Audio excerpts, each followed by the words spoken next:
Hello friend, good morning to all of you and welcome to top 30 classes. Friends, आज हम UP board से related physics के कुछ important question को discuss करने वाले हैं।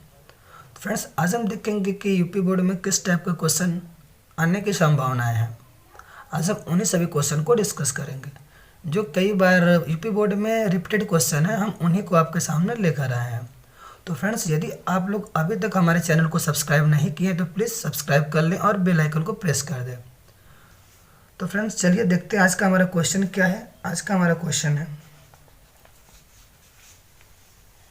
तो फ्रेंड्स आज का हमारा क्वेश्चन आपके सामने है। तो फ्रेंड्स, आज का हमारा क्वेश्चन है, दो आवेशित चालकों को एक दूसरे से जोड़ने पर आवेशों का पुनर्वितरण एवं उभयनिष्ठ विभव क्या होगा। मतलब कि अगर हम दोनों चालक को आपस में जोड़ दें तो उन पे आवेशों का क्या होगा, स्थानांतरण होगा, और उनका विभव जो होगा, जो दोनों में कॉमन होगा, उसी को हम लोग को निकालना है कि दोनों पर जो विभव है, उभयनिष्ठ विभव जिसको कहते हैं, वो कितना है, उसी को हम लोग को ज्ञात करना है। ठीक है फ्रेंड्स, चलिए चलते हैं सोल्यूशन की तरफ, देखते हैं हम लोग का सोल्यूशन क्या है। ठीक है,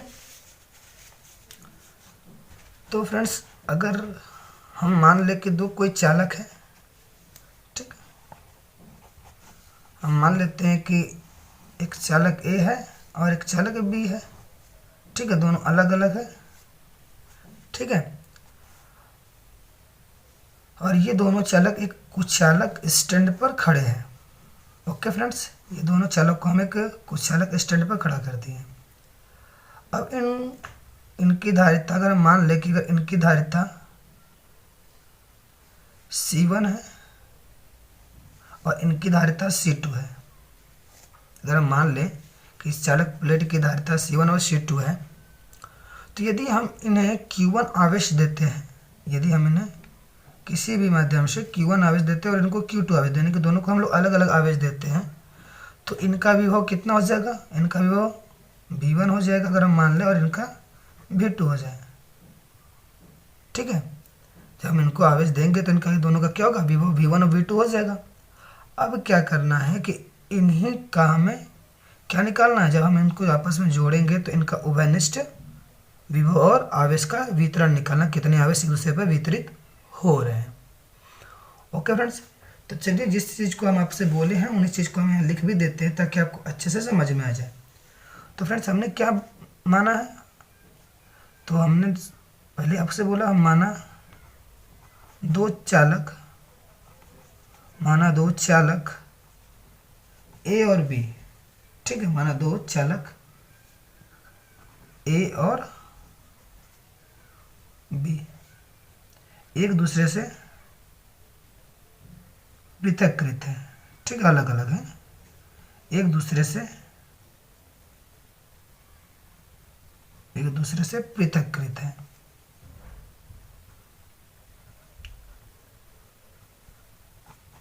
ठीक है फ्रेंड्स, एक दूसरे से पृथककृत है और जिनकी धारिता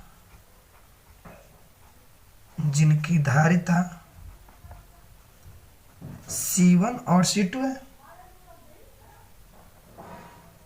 C1 और C2 है। ठीक, अब हमने क्या बोला, इनकी धारिता C1 C2 है, तो यदि हम इनको Q1 और Q2 आवेश देते हैं, यदि हम इसको Q1 और इसको Q2 आवेश देते हैं तो इनका विभव कितना हो जाएगा, V1 और V2 हो जाएगा। उस चीज़ को लिख दीजिए। ठीक है, इनको Q1 तथा Q2 आवेश देने पर, Q1 तथा Q2 आवेश देने पर इनका विभव क्रमशः कितना हो जाता है, V1 और V2 हो जाता है। ठीक है फ्रेंड्स, V1 और V2 हो जाता है। ठीक, तो फ्रेंड्स आपको पता होगा कि किसी चालक की जो धारिता होती है वो कितनी होती है, तो कि किसी चालक की धारिता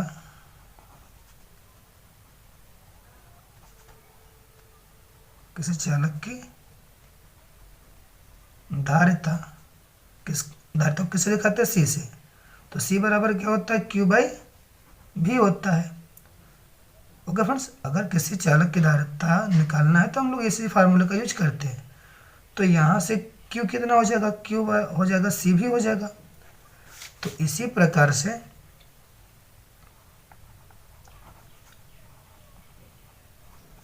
हमारे इन दोनों चालकों का Q1 और Q2 निकल जाएगा कि इसका Q1 कितना है, इसका Q2 कितना है। यदि इसका धारिता C1 और विभव V1 है तो यहाँ पर हम Q1 निकाल देंगे और इसी प्रकार से इस Q2 को निकाल देंगे। ठीक है, तो चलिए उसी को लिख लेते हैं अब। तो इसी प्रकार Q1 बराबर कितना हो जाएगा? Q1 बराबर C1 V1 एंड Q2 बराबर कितना हो जाएगा? Q2 बराबर C2 V2 हो जाएगा। ओके फ्रेंड्स, ये हो जाएगा हम लोग का। अब हम लोग क्या करते हैं कि ये दोनों तो निकल गए, अलग अलग मालूम चल गया कि इनकी धारिता कितना है, विभव कितना है और आवेश कितना है, ये तो अलग अलग हमें मालूम चल गया। अब हम क्या करते हैं कि ना दोनों चालकों को एक पतले तार से जोड़ देते हैं। जब इनको एक पतले तार से जोड़ेंगे तो क्या होगा? आवेश एक चालक से दूसरे चालक पर क्या करेगा? फ्लो करेगा, प्रवाहित होगा। तो फ्रेंड्स याद रखिएगा कि कोई भी चालक तभी एक पद से दूसरे के ऊपर स्थानांतरित होता है जब दोनों के विभव क्या हो? अलग अलग हो। ठीक है, तो फ्रेंड्स यदि हम मान लें कि V1 ग्रेटर देन V2 है, यानी कि हमारा चालक ए का विभव अधिक है चालक बी से, तो आवेश कहाँ से कहाँ जाएगा? आवेश इस चालक ए से चालक बी की तरफ क्या होगा? स्थानांतरित होगा। और ये तब तक स्थानांतरित होता रहता है जब तक कि दोनों का विभव क्या बराबर ना हो जाए। ठीक है फ्रेंड्स, समझ में आया? यानी कि हमेशा आवेश ऊंचे विभव से नीचे विभव की तरफ बहती है। ठीक है, और ये तब तक बहती रहती है जब तक कि दोनों का विभव बराबर ना हो जाए। ठीक है, तो चलिए हम इसी चीज को लिख देते हैं। ठीक है, तो फ्रेंड्स यदि दोनों चालक को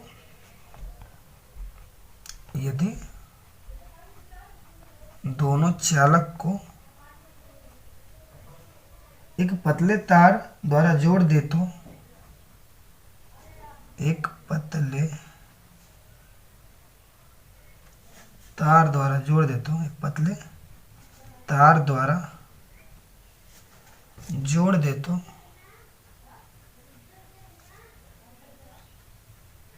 क्या होगा फ्रेंड्स? आवेश उच्च विभव से नीचे विभव की ओर फ्लो करेगा। ठीक है, तो धन आवेश ऊंचे विभव वाले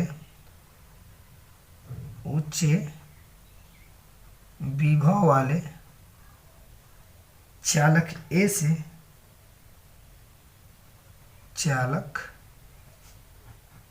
से नीचे विभव वाले चालक बी की ओर प्रवाहित होगा। नीचे विभव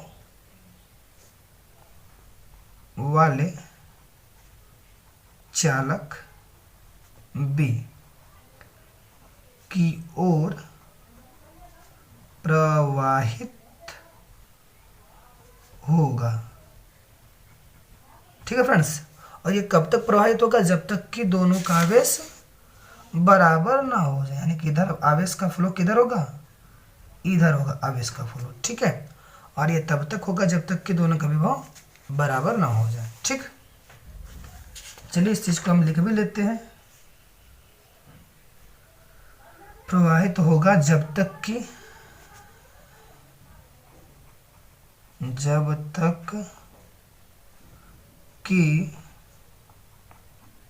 दोनों का विभव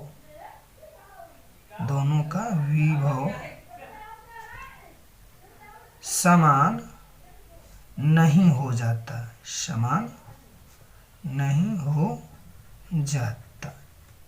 ठीक है, यानी कि तब तक फ्लो करेगा जब तक कि दोनों का विभव बराबर ना हो जाए, तब तक ये फ्लो करेगा। ठीक है, और ठीक, लेकिन परंतु इन सब का आवेश कितना रहेगा? इस पूरे सिस्टम का आवेश कितना रहेगा? तार जोड़ने से पहले भी पूरे सिस्टम का आवेश Q1 प्लस Q2 था, और तार को जोड़ देंगे तो उसके बाद भी आवेश उतना ही रहेगा ना, Q1 प्लस Q2 ही आवेश रहेगा। ठीक है, अगर सपोज दैट मान लीजिए कि अगर इस पे 5 कूलाम का आवेश है, इस पे 3 कूलाम का आवेश है, ठीक है, तो अब ये तब तक फ्लो करेगा जब तक कि दोनों पर बराबर ना हो जाए। तो इसमें से 1 कूलाम इस पे जाएगा तो ये भी 4 हो जाएगा और ये भी 4 हो जाएगा। तो अब प्रभावित हो, यानी कि आवेश के स्थानांतरण के बाद भी पूरा का पूरा आवेश कितना है, 8 कूलाम है, और उससे पहले भी देखेंगे तो 5 3 8 ही कूलाम रहेगा ना। इसलिए हम ये कह सकते हैं कि तार जोड़ने से पहले इस पूरे सिस्टम का आवेश Q1 प्लस Q2 है, और इस तार को जोड़ने के बाद भी इस पूरे सिस्टम का आवेश कितना रहेगा, Q1 प्लस Q2 रहेगा। ठीक है फ्रेंड्स, चलिए उस चीज़ को लिख भी लेते हैं ताकि अच्छे से समझ में आ जाए। ठीक है, हो गया फ्रेंड्स, जब तक कि दोनों विभव समान नहीं हो जाते। परंतु चालकों पर आवेशों की कुल मात्रा, चालकों पर आवेशों की कुल मात्रा कितना रहेगा, Q1 प्लस Q2 ही रहेगा। ठीक है फ्रेंड्स, Q1 प्लस Q2 ही रहेगा।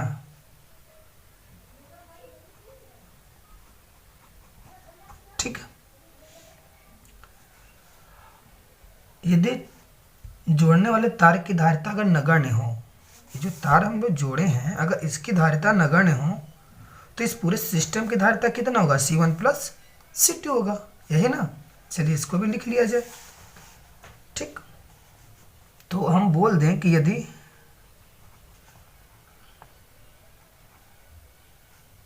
जोड़ने वाले तार की धारिता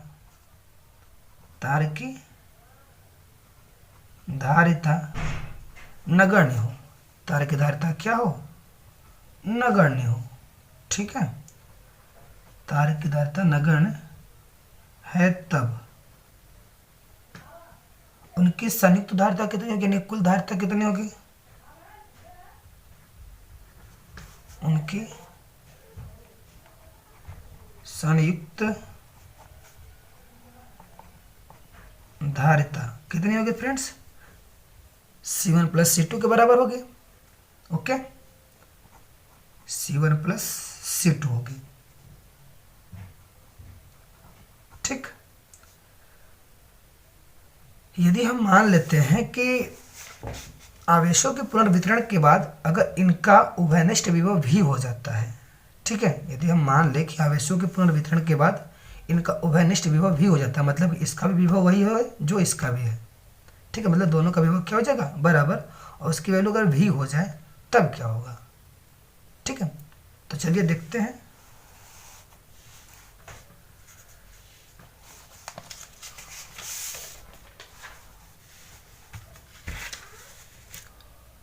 चलिए, यदि हम मान लें कि यदि आवेशों के पुनर्वितरण के बाद आवेशों के पुनर्वितरण के बाद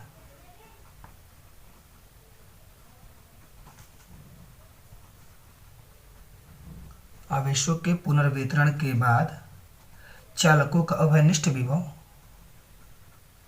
चालकों का उभयनिष्ठ विभव, उभयनिष्ठ विभव विभव भी, ठीक है, उभयनिष्ठ विभव भी है तब, ठीक है, उभयनिष्ठ विभव भी है तब, तो भी बराबर क्या होगा फ्रेंड्स, भी बराबर हो जाएगा कुल आवेश बटे कुल धारिता। फ्रेंड्स यहाँ से इस फार्मूले से समझिए, यहाँ से अगर मुझे भी निकालना होगा तो भी को इधर कर देंगे और धारिता को इधर कर देंगे, तो भी बराबर क्या हो जाएगा, आवेश बट्टे की धारिता ना। इसी चीज़ को हम लिख लेते हैं यहाँ पर भी, उभयनिष्ठ विभव के लिए इसी चीज़ को लिखेंगे, तो उभयनिष्ठ विभव भी बराबर क्या होगा, कुल आवेश बटे कुल धारिता। ओके फ्रेंड्स, कुल आवेश बटे कुल धारिता। ठीक है, अब कुल आवेश कितना हम लोग का है, तो फ्रेंड्स कुल आवेश हम लोग का Q1 प्लस Q2 है, ठीक है, तार जोड़ने के बाद। और कुल धारिता कितना है, C1 प्लस C2 है तार जोड़ने के बाद।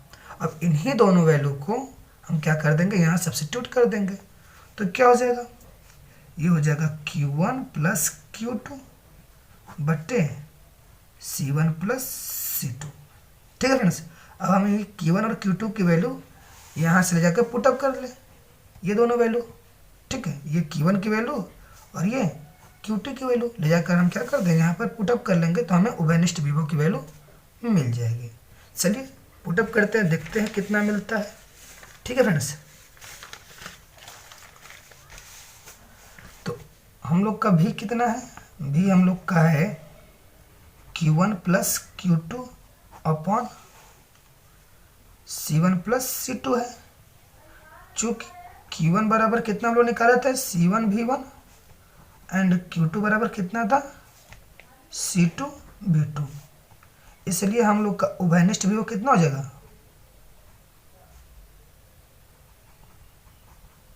उभयनिष्ठ विभव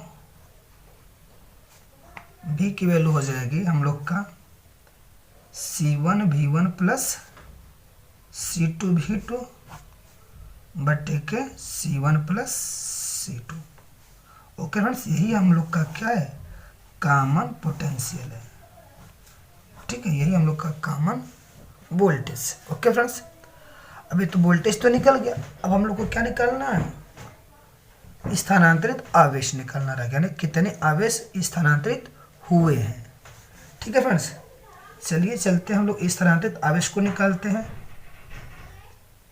ठीक। तो फ्रेंड्स यदि हम मान लें कि आवेशों के पुनर्वितरण के बाद दोनों के आवेश तो चेंज हो गए होंगे ना फ्रेंड्स, आवेशों के पुनर्वितरण के बाद दोनों के आवेश क्या हो जाएंगे, चेंज हो जाएंगे। तो अगर हम कह देते हैं कि आवेशों के पुनर्वितरण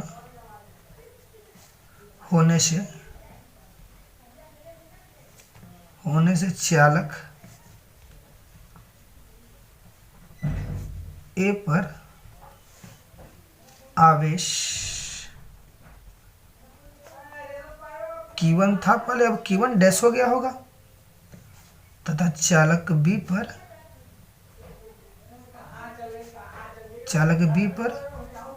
Q2 था, अब Q2 डैश हो गया होगा। अगर हम ये मान लें कि पहले चालक के पर आवेश Q1 था, तो जब हम तार जोड़ेंगे तो आवेश तो चेंज होगा, तो हम मान लेते हैं चेंज होकर Q1 डैश बन गया और ये बी पर चेंज होकर Q2 डैश हो गया, ठीक है, हो जाता है।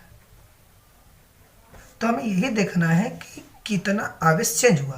तो पहले मेरे पास आवेश Q1 था, अब आवेश कितना हो गया, Q1 डैश, तो इन दोनों का जो डिफरेंस आएगा वही आवेश क्या होगा, एक पद से दूसरे पर स्थानांतरित हुआ होगा, क्योंकि एक पद से जितना स्थानांतरित होगा दूसरे पर उतना की वृद्धि हो जाएगी और पहले उतना की कमी हो जाएगी, ठीक है। तो चलिए देखते हैं, ठीक, तब Q1 डैश की वैल्यू कितना हो जाएगा, C भी, क्योंकि अब हमारा वोल्टेज क्या हो गया, कॉमन वोल्टेज हो गया है ना, उभयनिष्ठ वोल्टेज हो गया है। तो जब स्थानांतरित आवेश हो गया तो C1 भी हो जाएगा एंड Q2 डैश की वैल्यू C2 भी हो जाएगा, इसलिए स्थानांतरित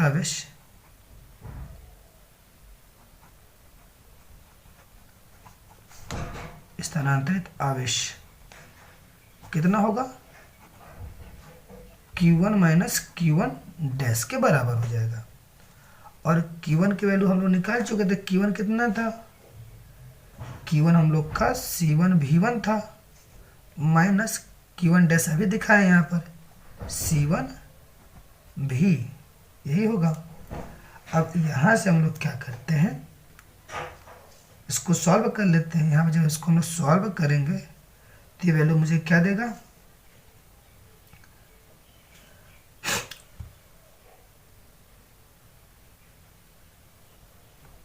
C1 यहाँ से अगर हम कॉमन लेंगे तो यहाँ से मुझे मिलेगा V V1 minus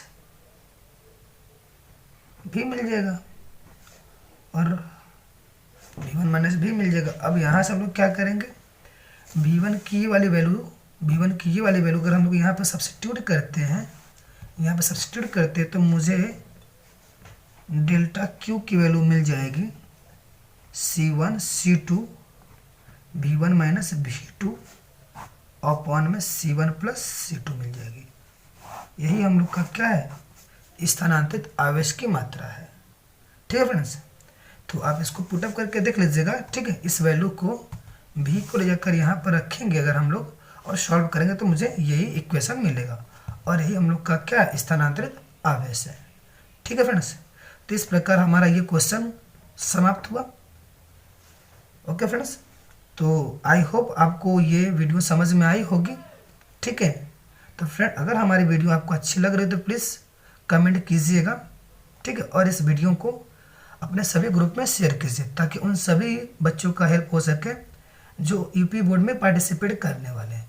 okay friends, धन्यवाद।